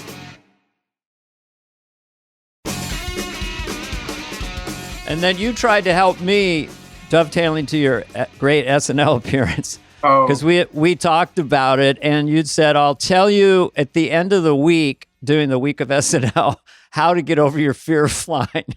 And you wouldn't tell me all week. And then when the show ended, you said, one word, helicopters. Explain that. It was stay out of an airplane if you don't like it. I've done everything. I've been to hypnotherapists. I've been in simulators. I've flown with the best pilots in the world. It's just listen, I've never had a speeding ticket in my life, and I don't like heights. So it's a bad combination. Although I'm a little bit older, I'm better. Janet and I traveled to the Caribbean 2 or 3 times this winter. I'm doing things that I used to not do because I said, you know what, I don't need to get in an airplane. But either you're comfortable flying or you're not. There's no in between, and it's as simple as that. Wow. Well, I'm a kindred spirit. I feel for you. If it's good weather and it's going good and it just everything feels good, I can start to relax and enjoy it. Mostly it's weather driven or something happening. I'm the same as you. I check the weather. I know where we're flying to. I hate flying into places like Aspen and places that or Phoenix at 2 p.m. in June. I tried a helicopter once, like you guys are talking about. I'm sort of in the middle with flying. Don't love it. It makes no sense to me, so it's hard. And the bumps, of course. But that first helicopter, the guy goes, before we get on, how much do you weigh? And I'm like, I don't know, more like 145. He goes, more like 146 or 144. I go, this can't matter. Why does it matter? He goes, well, you're going to have to sit on the left. We got to even it out. I don't like that it's that close. And then when we heard these noises, he goes, you know what? These things have a way of figuring themselves out in the air. Let's go for. I'm like, wait, what? So when you're doing that, and it's like an imprecise science of, I'm on some jalopy and I don't know any history of it. Dana's smart enough. He looks up every flight he's on, looks up the pilots. Smart. It helps a little. I was on a private jet once where it was for a corporate gig, and the two pilots were full board, just me with two young guys, and then they aborted the takeoff. And then they start really fighting, like yelling at each other. Fuck you, man. It was my fault. They're screaming. I'm going, should I get off this plane? Then they kind of calmed down. So we're going to try it again. But they were mad at each other the whole flight. So stuff like that. It's just weird. Of course. Try it again. What the fuck? Wayne, can we dovetail into your SNL appearance? Yeah, let's do. Okay. I will walk you through it. So I'm flying in the airplane, and Lawrence's office had called me and asked me to do Saturday Night Live. And I said, are you out of your mind? I spent the year with Larry and Dee Dee Gordon and Jerry Bruckheimer, two of the best people in the industry. And I'm like, I don't want anything to do with having to act. Or I said, you know what? Thank you. I appreciate the offer. I was on an airplane. I was flying to the East Coast. I was going to the Kentucky Derby. And I was reading the newspaper, and in the newspaper, it said Wayne Gretzky to host Saturday Night Live. And I didn't even, I pulled the paper down. I looked at my wife and I said, okay, I know you called Lauren. She goes, you're going to thank me at the end of the week. And that's how live. And let me tell you, I was so nervous the whole entire time from Tuesday, even taking the pictures on Tuesday, I was nervous. But I want to tell you, between Dana and Mike, and Dennis Miller, John Lovitz, and our hometown boy, Phil Hartman, they took me under their wing every single day. Every half hour, they'd say, don't memorize a word. Don't worry about anything. We got you covered. Just go with the flow. If you make a mistake, we'll cover you up. So I said, okay, I feel good. I can get through this. And then I got really nervous when I'm standing behind the door at 11:33. Gentleman says, don't go out there on the first name of Wayne Gretzky. When they say Wayne Gretzky the second time, I'm going to open the door, you go out. And I said, okay, I got that. So they say Wayne Gretzky, I don't move. And he told me, the old guy, and he said, don't be nervous. There's probably 25 million people watching live. And that's when I got nervous. Who would say that? Oh my God. The guy, and I went, you got to be kidding me. So we went up, and I was so fortunate. We had the Fine Young Cannibals were the music group that year.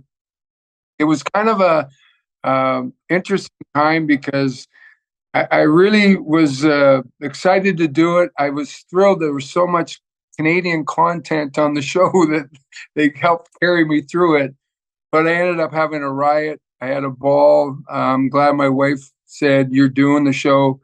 Dana and Mike and, as I said, Phil and John especially couldn't have been nicer. And Lauren was really special to me. And somebody said, did you make any mistakes? And I said, I don't think I really made any mistakes. And they said, would you ever do it again? I said, no, because I can make mistakes the next time I'm done. So it was one of those things. I'm so thrilled that I did it. I'm proud of it. And gosh, it was a lot of fun. Dana and Mike made it a lot of fun. Well, Mike, as you know, being a Canadian, and I know he has a Canadian order. You guys all get like awards. I don't know what your order of something is, but Mike was so excited you were there. And we all knew the idea of a professional athlete has never done sketch comedy, and now he's going to do live sketch comedy. So we all understand how insane it is. and so, and liked you. Go ahead. It's like putting you on the ice. Well, to dovetail to that, so we did a pre-tape, which is just a funny memory of my time on SNL involving Wayne here. We didn't really play hockey out in California at that time. So I was playing Garth, and we're doing a pre-tape, and where Wayne, our Mike Myers Wayne, is going to beat the real Wayne, and your wife is looking, whatever the sketch was. It was very funny, but I was trying to get my skates on and lace them up. So Wayne gets on one knee and helps me lace up my skates. And I go, that's kind of cool. It's unbelievable. And then I got up and I held the hockey puck, but I wasn't doing it right. So Wayne goes, excuse me, hold it like this. So I just thought, is this like Babe Ruth teaching you how to like stand and swing a bat? So anyway, that was quite a thrill. And you're incredibly nice, as people know listening to this. I don't know. There's a phrase, Canadian nice. I think it's cultural, but you were so sweet. And before we get into the minutia of the show, what happened was the show just caught fire on air, and you caught fire on air. And that really stood out to me. The show really landed live, and that doesn't always happen. So you guys were the best. I couldn't ever do it again because you guys were so good. But by the way, I saw the clip of him and Victoria Jackson, and you got that Spade feathered hair. My hair was exactly that look back then. It was like way back. I don't know if that was a wig or it was your hair, because sometimes in the show they put you in a wig that looks like your hair. No. Let me tell you something. So we do all these skits, right? And as you guys know, they do, I guess, 4 or 5 extra skits that go in the rehearsal shoot at 8:00. Mm-hmm. Calls me in the office and says, okay, I'm going to tell you one thing. It show's okay, but if you want to be different, you got to do the singing scene, the Elvis role, quote, the Elvis role. You got to sing. I go, Lauren, I have no rhythm. I have nothing. He goes, no, it'll be good. We'll tape it. You can mime it or whatever you call it. So I said, okay. So I remember Paulina would be about 6 months old, and I was changing her diaper, and I was singing the song, rehearsing on Friday, the day before the show, because I didn't want to mess up all the words. You're singing to her. Sort of like an Elvis Presley character with Victoria as we're on the, I guess, water skis. But you know what? I'm glad I did it, and it was wonderful. Those, as you know, you guys are all great on that show. Well, we had a lot of practice, but we, in that sketch, Waikiki Hockey, I think it was called, I think I fake skied in. You were with Victoria, and then I skied in, and then I think you did a fake punch and knocked me out of the frame. But all week, I knew we were going to be side by side with our shirts off. So I was like, I was just kind of kidding, like, we'll see who's got what, I was doing push-ups all week, And then I realized when I saw your build, I mean, you're built, but you weren't, you said it's all really in the legs. You're not a bruiser. You're a technician and an artist. So you kept the upper body lighter, right? And it's ironic about that scene, and people might not know this. They wanted me to hit like this piece of steak off a table. Guy standing there with a sort of a can of some kind, and I'm to hit it into the can, and I couldn't believe I knocked it in, but Conan O'Brien was holding the can. He was one of the writers on the show. And so every time I'd see him, he goes, I caught that steak. He was the steak catcher? How fun. But what a great time. I mean, Dana, I don't think I had many athletes when I was there. I think we had Michael Jordan, which is a good one to have. And he was the same way, like out of the element, perfectly normal to be freaking out. Listen, Dana and I are supposedly supposed to be good at it. We're in sketches that bomb all the time. That's just the luck of the draw, and you can't always nail it. It's not always under your control. But when you see athletes come on, it's just really fun. And if they try stuff, like if you singing, or everyone knows this isn't what you do, it's kind of just fun to watch this train wreck in a way.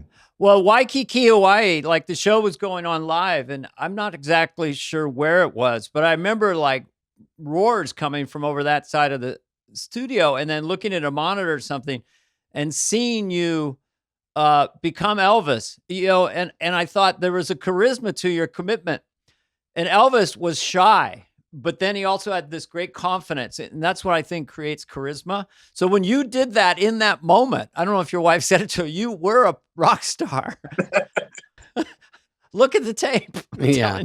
By the way, I'm not saying your show is a train wreck. I'm saying sometimes if things go sideways, it's never really the athlete's fault because they're just put in a ridiculous situation. But it is fun to watch because sometimes some sketches go really well and everyone's like, hey, pleasantly surprised. But yeah, going back twice is probably tough. You get a feel for it. You get the nerves out.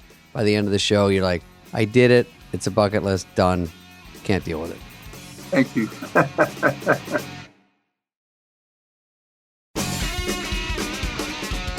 So let's break them down a little bit for fun, for real SNL fans. So you got to work with the great Phil Hartman, God rest his soul.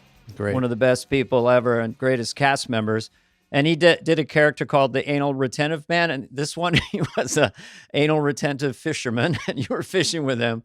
And you got to see him up close to his character and hang out with Phil. What are your memories of that sketch?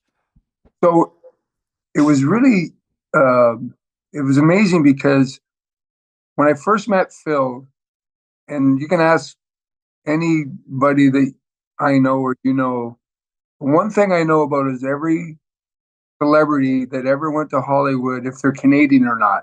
I knew every guy. And probably because of my friendship with Alan Thicke over the years, I just learned all the way back to Lorne Greene, who was Canadian, right? And when I got to SNL, I didn't realize Phil Hartman was Canadian. And the first thing he said to me is, I'm Canadian. And I went, oh my gosh, I really didn't know that. And he goes, well, and I'm from your hometown. I'm from Brantford, Ontario. And I was so embarrassed. I looked at him and I said, oh my gosh, I didn't know that. And so him and we chatted the whole week. He went to the same high school as my mom went to back in whenever. It was amazing because he said, I want to do this anal retentive fisherman skit. And it's more like a talk show, which is comfortable for me. And I'm like, yeah, okay, that's fine. And so we're sitting in the boat at dress rehearsal one day. And I said to him, Phil, I'm sorry, I didn't really realize you're from Brantford. And secondly, I said, and one thing I hated doing with my dad as a kid was fishing. So him and I had a good chuckle. He used to tell me stories about where he grew up and what area. I was so impressed by him, and he was so nice to me. And I'm so happy that I got to do that sketch with him. Because he carried the whole thing. As you guys know how talented he was. He said, Wayne, just play off of me. And, if you mess it up, I'll just cover it up. And I said, okay. And that's really kind of how you guys carried every sketch. You guys are so professional. I watched that sketch, and you just handle it great, and you get eaten by a giant fish at the end. We don't give it away, Dana. I think fishing, he doesn't like fishing because it's really melted ice, and that drives him crazy. Yeah, I like it frozen. So there was another sketch that I love the rehearsal because it made me laugh because we were all these celebrities trying to give you advice on the locker in the locker room. So Phil once again was playing Jack Nicholson. I was doing Travolta, and we're just giving you like really inane advice. But anyway, every time Phil would talk to you in the rehearsal, he would say, "Great one," just like Jack Nicholson saying that. And every time I saw your head go down and you were just laughing your ass off over and over. So speak to that. I know. I pulled him aside on the Saturday. Saturday, as you guys know, is a long day. And I said, Phil, just don't say great one too many times and embarrass but you know what? Listen, it was, I remember Dennis Miller was playing the owner of the team also. And Dennis was standing there. He had a suit and tie on, and he was trying to be serious. And every time I looked at him, I kind of started to giggle because I think at the time he was doing Weekend Update, and I'm like, okay. And I would kind of giggle and chuckle, but you know what? It was all good. Dennis is so funny. I don't know what his attitude was there. It must have been, all right, come on now. Let's listen to these actors, okay? They're going to show you how to play hockey, all right? Hey, Johnny T, what do you got? And I was Travolta, and my only advice to you was, maybe everybody could just rush at the net like really, really fast. Like everybody goes right at the net, just super fast. And I don't know if Wayne, you golf with Dennis, but when I was younger, Dennis is probably my favorite comic, and we got to hang out right when I got SNL, or right before I was opening for him. I used to open for Dana too, and they were always nice. But Dennis and I were playing in Palm Springs. He drives all the way out to Palm Springs. The first crazy thing is he goes, all right, Spudley, we're going to play, wherever out there. And I go out and he goes, all right, so you got your car, follow me. I'm like, follow you 3 hours to Palm Springs? We can't ride together? And then we get out there, and on the first hole, one thing I do is I go, hey, it was a par 5. I go, where's the flag? He goes, Spudley, you don't have to worry about the green for another fucking 12 shots. Just hit it. I go, oh, okay. And then he goes, and then he duffs 2 shots. He goes, let's get the fuck out of here. I'm going home. I go, back to LA? I go, dude, don't have this much of a temper. Goddamn. That's Dennis. Wayne doesn't know this, but I was sort of the Dave Semenko of SNL. Oh, I like that you got that name. Just read it off the computer. Dave Semenko. What a great name. I was sort of the enforcer and regulator. Like when I was around Farley and people would bump him, they would go to start a fight and they'd look at me behind him and they go, okay, all good, because they knew I'd jump in. Well, who was that guy, Wayne? What is your remembrance of Dave Semenko? Well, first of all, he was amazing because probably the toughest athlete, toughest hockey player I ever saw, and the nicest man. He would never try to hurt anyone. We were playing a game one time, and I knew the kid on the other team, and he was kind of bumping him, and I said, hey, stay away from him. I want to fight you. Stay away from him. And the kid just kept going back at him. So finally he dropped his gloves. He threw one punch, and 2 guys carried him by our bench, and his nose was sideways. And I was sitting on the bench, and I said to him, I told you to stay away from him. But he was so by not only his teammates, but he was kind of a hero in Canada and in Edmonton. Blue collar guy, hard worker. Just, I can't say enough good things about him. He meant so much to my career.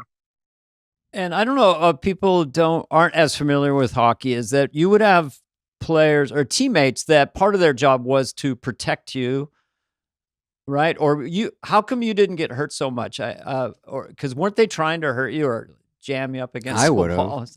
Yeah, I would have tried to hurt me. I just sixth sense, I guess, and part of it was luck, quickness, just to get out of the way. When I turned pro in 1978, I was 148 pounds. I remember the first day in the locker room, players were looking at me going, there's no way this kid is going to survive playing against men. And, I guess I started at 6, and when I played against 11-year-olds, I just learned how to protect myself because I was always the smallest guy. And even when I turned pro at 17, I was playing against them with men. And that's just the way I did it. I promised my dad I would finish high school, and I did. I played with men who treated me like a teammate and yet respected me as a person. And I was very lucky. Did you pay attention to like nutrition? I mean, what was your pregame meal back in those days in the 70s? It was awful. Every game day, though, I would eat steak and potato at 12:30. I never changed from the age of 16 to the day I retired. But in those days, in between periods, I'd have a piece of pizza, chocolate bar, a sandwich. I just, knowledge is everything, right? From concussions, we know more about it. Nutrition, fitness, training. These athletes today are so much better, just the knowledge they have. So yeah, it was a different time, a different era. I bet there's a lot of professional athletes today have never even seen a cheeseburger or a hot dog. That's just they're so dedicated now, and they have such an understanding that we didn't know. Right? We didn't understand. And also, I don't know if this is real, but a number that LeBron would throw out, or maybe Seth Curry, is about $1 million a year spent on their body. I guess between the full-time bodywork person and cryo Chefs. chambers and I don't know what, but it seems extraordinary now what professional athletes do. Hey, listen, Dustin's in an individual sport. He has his own personal trainer that he's had for 10 years. He has a personal chef that goes to tournaments, and they eat properly, they rest properly, they have a masseuse. They're doing it properly, right? They understand this is their livelihood. Whereas back in our day, when you got to be 40 years old, you were relatively older, right? It's a difference. Yeah, if you look at All in the Family, remember that show, Dana? Archie Bunker. He was 21. He was 21 when they shot that. No, he looks old. Stifle yourself, Edith. No, but it's true. I mean, I think golfers are. At first, it was basketball players where they were all lanky in the old days, and now they're all ripped. And then I think golfers are all getting stronger and hitting it farther. And I think it's just part of it. Everything's just getting better, stronger, people living longer, people playing longer. Well, listen, every sport has changed. Baseball athletes today are better shape. Football players are bigger and stronger. Golfers are. Tiger changed all that when he became an athlete, training and lifting weights and running. And it has a trickle-down effect. Tom Brady, what he did in football, it's a different world. Look at Djokovic and Federer. Federer is 41, playing well. Borg retired at 26. It's just a different. Yeah, and also, the one thing I don't know if I was trying to figure out anything equivalent in other sports. It seems like that your special gift was I don't know what the exact quote was, but don't go to where the puck is, go to where it's going to be. So if Brady's a quarterback and he's seeing all this stuff happening on the field, opportunities squashed, maybe all in split seconds, is that equivalent? Is that related at all to what makes a great hockey player? Being able to see the whole vision of the ice and anticipate. Right. Yeah, I think that there's a couple of things. One, you're right about that. The vision, the sixth sense of understanding what is out there in front of him. And there's a lot of great athletes that have that. And then there's the special athletes like Jordan, Tiger, Brady, Federer, Djokovic, Nadal, that you can't teach being able to play under pressure. And either you welcome the challenge and you want to be there in that minute, in that moment, or you can't handle it. And there's two different kinds of athletes. Some guys relish it. Right now, you look at a kid like Patrick Mahomes, he relishes being in that spotlight and taking on that pressure. LeBron always takes on that pressure. Brady did. In our game, guys like Mark Messier and Mario Lemieux, they welcomed that challenge of being in Game 7 and being in the spotlight, and that's when they became their best. That's when they became better athletes. So you can teach a guy everything you want to teach him. If he can't handle the circumstances, if they can't handle the pressure, it's all for naught. And there's some athletes that handle it better than others, and some guys they have a tough time under that microscope. But the great athletes, and I go back to watching George Brett hit and McEnroe play tennis and Larry Bird and Magic Johnson. The bigger the game, the better they played. And it was like what you talked about, one of your first questions to me. Did you dream about this as a kid? Game 7, scoring the winning goal or winning basket. That's what those guys did. And you could see the smile on their faces the bigger the game, the happier they were. And that's why they became who they became. Yeah. Do you see that in present generation? There's Austin Matthews, who's from my town of Scottsdale. There's Sid Crosby.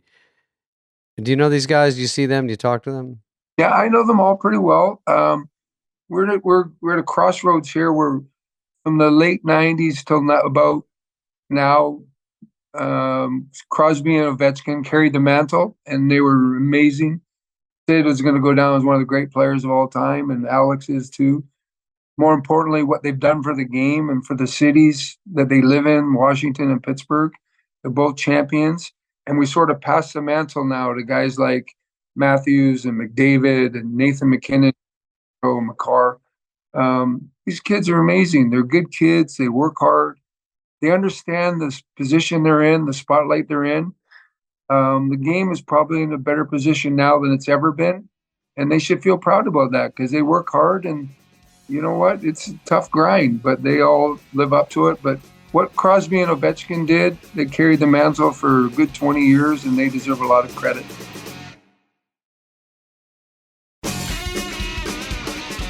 You know, someone once said you miss 100% of the shots that you don't take. Do you like that? It's on The Office and it's like super famous. I got to be honest. I'm tired of seeing it. I see it everywhere. It's funny they put Wayne Gretzky and then underneath that, it's Michael a great Scott. quote. Yeah, it's funny as shit that he steals it and still gives it to you. Also, your lovely daughter was in Grown Ups 2, which Spade had a part in. Met her on that. She was perfectly sweet and polite and nice, and I hope she had fun on that. She seems to be doing well. I see her more out in the world. I don't see her personally, but I see she's doing great. Yeah, she's doing unreal. Two beautiful grand boys that, you know, people say to me all the time, isn't it great being a grandparent? I'm like, we're not normal grandparents. They travel 2 weeks a month. And I'm like a father again. I said, I got to get up at 6:30. Janet makes some breakfast. We take them to school and it's all fun, but we're not like those regular grandparents that hand them back at the end of the day. Wow. My son and his wife and daughter live here, and my other son and his fiance live here. So we're all here except for the two kids in college. We're in Florida, and it's really nice. Wow. Yeah, you just seem really, really, really blessed with this family. What I want to talk about for a second is the revolution in marketing. Like, I bet Gordon Howe didn't make that much money during his career, but now athletes create global brands and all kinds of things. And you're the most successful hockey player as a post-career entrepreneur, I believe, or one of them. I just wanted to call that out. Greatness wins, because I watched a documentary on Misty Copeland last night, or she was on a Gardner's show. Anyway, she's a partner with you and Derek Jeter, doing that's still going on. Do you have a beer company or any kind of winery I have a winery in Canada, which some people know about, some people don't. We're in Niagara-on-the-Lake. Been there? Before the pandemic, we were probably one of the most visited wineries in the world, about 500,000 people a year. Partly because 4 million people a year go to Niagara Falls for their honeymoons. We're 10 minutes away from that, but we put out a really nice red wine, white wine, ice wine, vodka, whiskey, beer. I have a great partner who's been in the business with his family since 1955. We have an outdoor hockey rink in the wintertime. The kids can skate and play hockey and have games. So, you know what? Listen, I said this earlier. Everything I have in hockey or in life is because of hockey. Doors have opened and people I've met. As you said, being with Misty and Derek, with Greatness Wins. I originally started with Untuckit as an investor, and that company did well, and he decided to branch out, Chris. And you know what? Listen, I can't thank enough my family and friends and people I've met. It's just been a lot of fun for all of us.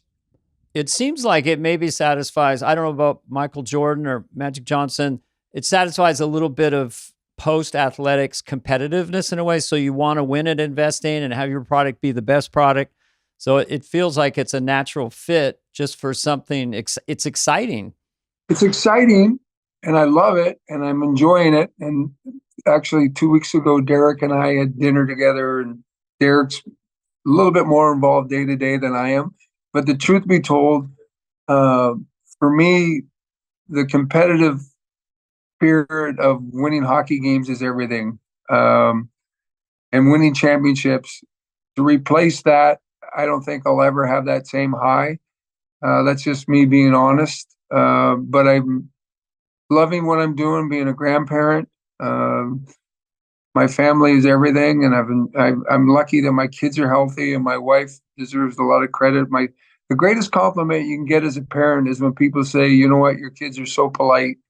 And that's because of my wife and how she raised them. She was around way more than I was when I was working.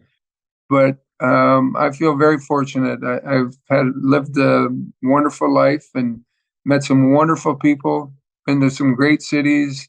I wouldn't trade it for anything. It's been very enjoyable. I had a quick question on another frequency.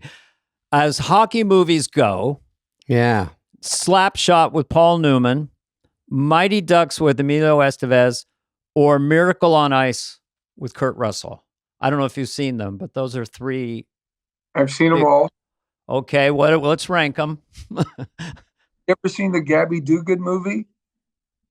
I think President Ronald Reagan played a New York Ranger in 1947. You have to get a tape of that one day. It was actually pretty good. He would get penalties on purpose, so get in the penalty box and talk to this pretty lady that he ended up marrying. And I think the movie called Gabby. That was one of the hockey movies I ever saw. But I'll rate them like this. Love Scott, one of the Hanson brothers I played professionally with, Steve Carlson, 1 year in Edmonton. I enjoyed Mighty Ducks because Michael Eisner used to come to a lot of the hockey games with Janet, and he said, I'm going to do a hockey movie called The Mighty Ducks, and then I'm going to have an NHL team called The Mighty Ducks. And I remember saying to him at dinner one night, you're crazy. How can you have an NHL team named The Mighty Ducks? What do I know? And then the third one was Caddyshack, right? Miracle on Ice. That was about the Olympics. We went to the premiere of The Miracle on Ice, and unfortunately, Mr. Brooks had just passed away. It was very emotional. It was a wonderful movie. It's hard for me to pick one because they're so different, but I will tell you this. Rob Lowe did a movie with Patrick Swayze called Youngblood, which 80s. And he called me one day and he said, can I come out and skate with you guys? I'm doing this movie in Toronto. So he came out and skated in a morning skate I was playing on Edmonton then, a morning shoot around, him and David Foster, and they came out and skated. And he was actually a really good athlete. He was good. So a lot of the younger people love that movie, Youngblood. But all in all, the enjoyment of winning the gold medal, Miracle on Ice, was pretty special. Yeah, that's a big one. Yeah. Kurt Russell's great. Kurt Russell as a character, that coach, again. They're training him all night long. I mean, he was just torturing them in a good way. Yeah, it's great. Before I go, before Wayne goes and then Dana goes third. But I wanted to say, Wayne, first of all, thanks for talking to us. And I don't see you a lot, but when I do on the golf course, you're very polite, very cool to me. Your wife, very sweet, fleeced me for maybe $300-400. It's fine. Dana, his wife, plays, and she's, of course, great. And then, of course, I got roped into whatever. And anyway, I lost money. Long story short. But I think it's a business write-off. I think. And that's it. And Dana, anything else you want to tell this young man before we go? I just want to say thanks for coming on. And you're our first athlete host, I believe. So Peyton Manning also did a great job hosting. Michael Jordan, they're always welcome. But you're our first, and my first superstar athlete on that show was your show. And it always crossed my mind as a special show. And just been a pleasure talking to you. I call you the great one of life. Put hockey aside. Yeah, he's got a lot going on. Oh, by the way, one last thing, just the NHL Turner Sports show that you do for Turner Sports National Hockey League that you just started doing right last year is kind of like Charles Barkley. It's sort of like Kenny Smith. Yeah. Are you enjoying that? I love it. I couldn't be with a better company, and the people are so nice. And Charles, obviously, we see him a lot there because our studios are side by each. It's just been a wonderful fit, and I get to be around hockey periodically, and I couldn't be happier. And I want to thank you two guys for taking the time to talk to me, and you guys are always great to me. And I wish you all the best of luck with your podcast. Hope it goes great. Thank you. Thank you, buddy. We're doing great. Shout out to Paul Bissonnette, Anson Carter, and Liam McHugh. I think I got those names right. Your partners. If you need me to help you with any of the other athletes to do your show, call me. Thank All you, right, Wayne. buddy. Have a good day. Appreciate it. This has been a podcast presentation of Cadence 13. Please listen, then rate, review, and follow all episodes. Available now for free wherever you get your podcast. No joke, folks. Fly on the Wall has been a presentation of Cadence 13. Executive produced by Dana Carvey and David Spade, Chris Corcoran of Cadence 13, and Charlie Finan of Brillstein Entertainment. The show's lead producer is Greg Holtzman with production and engineering support from Serena Regan and Chris Basil of Cadence 13.